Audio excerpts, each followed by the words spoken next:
Terceiro e último bloco do Código Aberto desta semana, a gente está numa conversa bem densa, conversando sobre perda de confiança, sobre perda de... A gente falou sobre perda de saúde também, mas sobre traição, sobre abuso, violência. E a gente está falando dessas coisas porque nós não estamos conversando com famílias intocáveis. Nós estamos falando com famílias que se afetam todo o tempo, todas as famílias. Nós somos de famílias que se afetam, que são afetadas por diferentes males.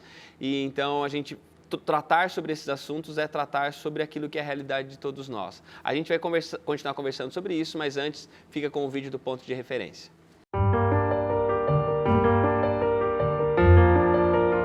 Desde a entrada do pecado no mundo, temos sofrido continuamente perdas.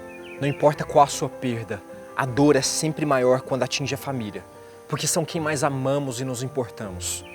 Desde que fomos separados da árvore da vida, a saúde foi uma das nossas maiores perdas. Infelizmente, a menos que aconteça um acidente fatal, todos perderemos a nossa saúde. E quando acontece com um familiar, nos leva ao desespero e à súplica a Deus por ajuda, cura e alívio das dores, a ponto de clamarmos como Davi: Deus meu, por que me desamparaste? Não existe problema em levar nossas dúvidas, perguntas e até nossa dor e raiva a Deus.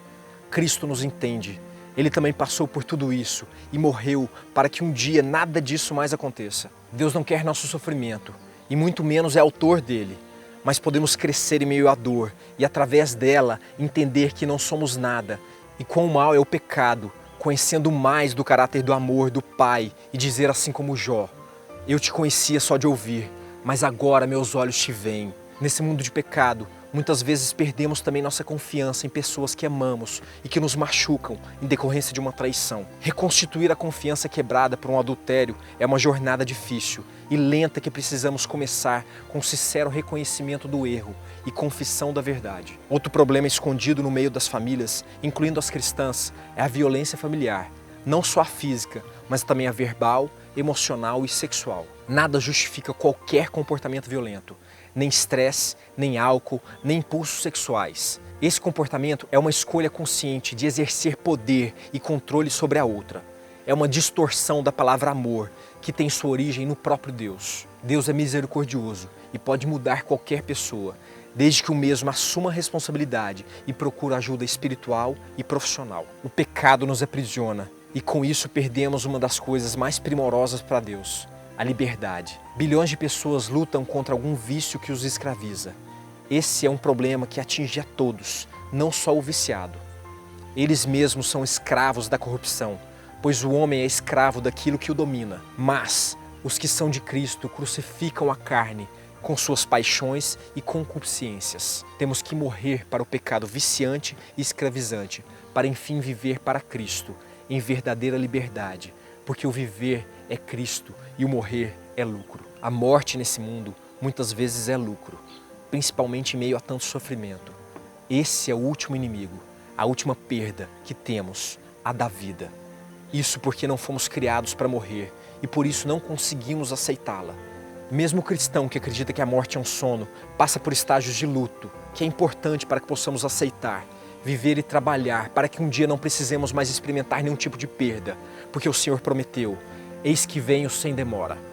Que a paz seja convosco.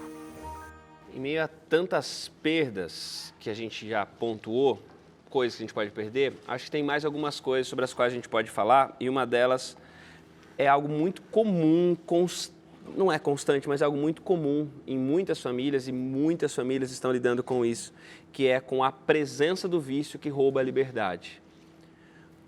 Como é que quem está vivendo esse vício, o que ele precisa fazer pela saúde da família e o que a família, que movimentos que a família precisa começar a fazer diante dessa pessoa que de alguma maneira não apenas está se privando de estar livre, mas de alguma maneira está fazendo com que o seu vício também escravize a família.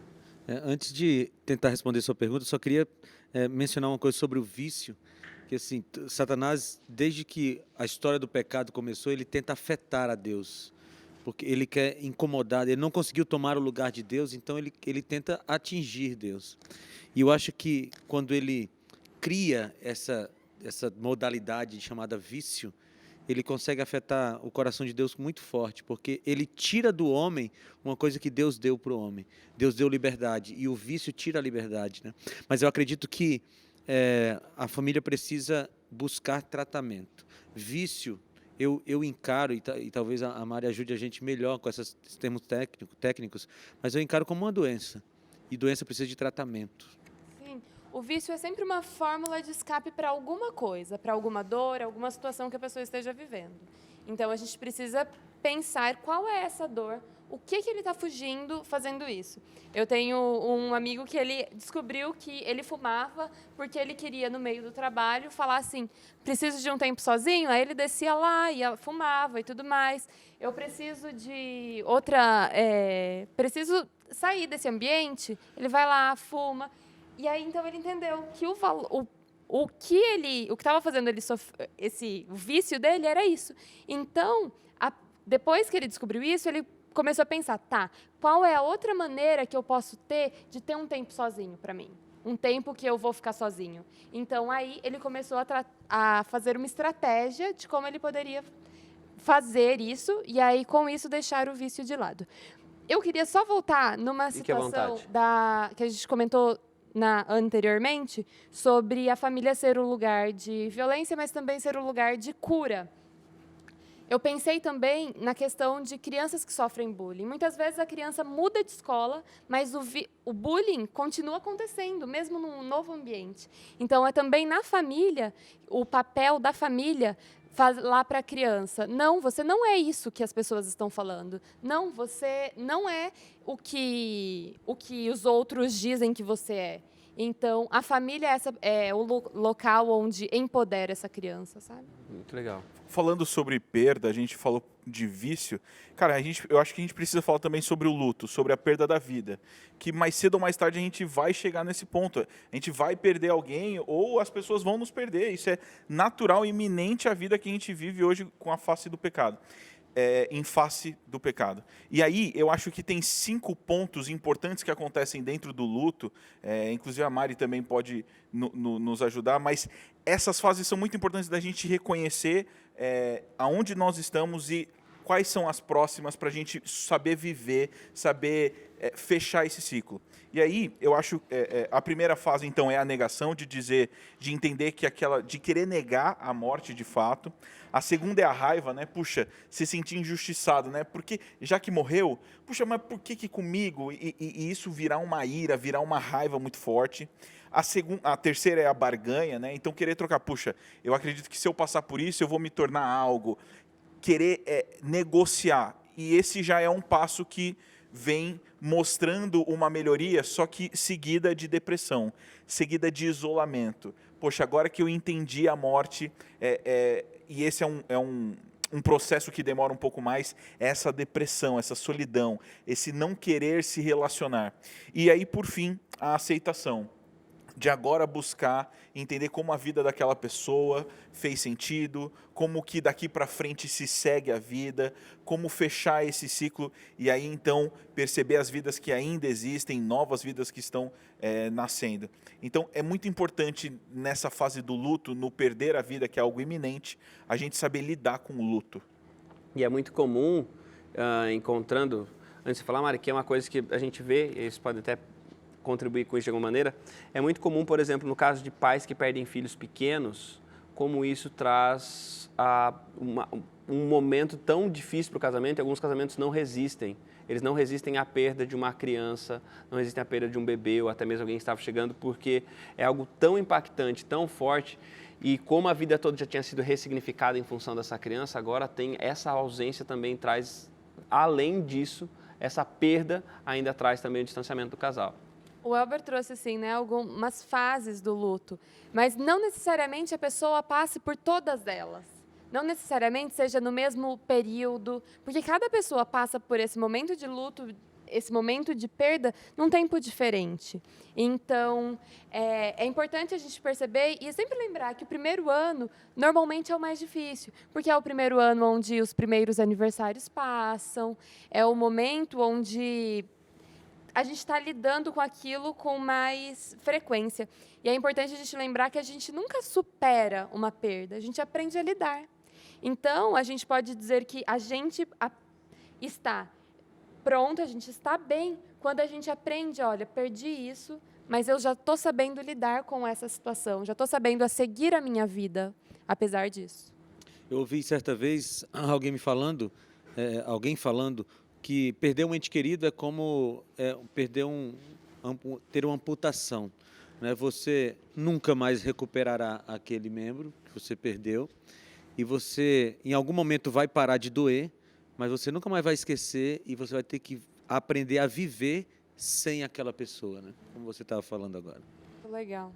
A perda deixa de ter um lugar de destaque na nossa vida, né? A gente passa a superar. E quando a gente pensa nessas perdas, acho que tem um detalhe importante também, agora falando sobre o luto, só para algum de vocês pode responder essa pergunta de forma bem objetiva, a gente está falando de um indivíduo que está lidando com o luto. Mas agora pensando o seguinte, tem lá um indivíduo lidando com isso talvez mais forte, mas qual que é o papel da família agora? O que a família pode, como família, o que é a ser feito diante do luto? Quem que pode falar sobre isso um pouquinho? Olha, eu creio que a família, especialmente nesse momento de luto, ela precisa estreitar laços, porque tem uma lacuna naquela casa agora. Sei lá, uma criança morreu, um adulto morreu, tem uma lacuna naquela casa. Então, quando a família estreita os laços, aquela lacuna vai ficando menor. Ela nunca vai deixar de existir, como foi falado aqui, mas quando os laços são estreitados, então, em vez de cada um ir para o seu quarto, se isolar, chorar sozinho, chorem juntos, se unam, estreitar os laços vai ajudar essa família a superar esse momento. Tem um texto em 1 Pedro 1, versículo 3 ali, vou ler o 3 e 4. A gente falou bastante sobre perda, né? E, cara, perder algo é dolorido, é um processo traumático, sem dúvida, mas a gente precisa se preparar para. O texto fala assim, ó, bendito seja o Deus e Pai de nosso Senhor Jesus Cristo, que segundo a sua grande misericórdia, nos gerou de novo para uma viva esperança, pela ressurreição de Jesus Cristo dentre os mortos, para uma herança incorruptível, incontaminável e que não se pode murchar.